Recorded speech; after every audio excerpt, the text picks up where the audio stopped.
Emergency? What's the location of the emergency? Well, hi, I just called the police about more than half an hour ago, and actually I'm in danger. My ex-partner came and he actually harmed me and harmed my mom as well.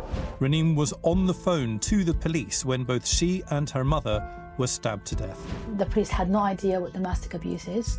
There was no law, there's no framework around it.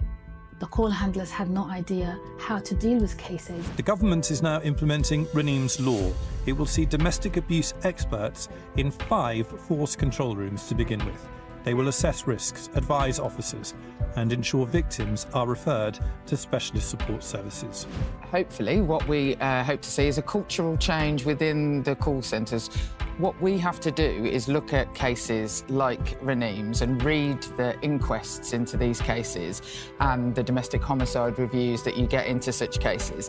And for too long, I've listened to politicians or police chiefs or whoever it is say lessons will be learned, and then nothing seems to change until they say lessons will be learned after the next case that we hear about.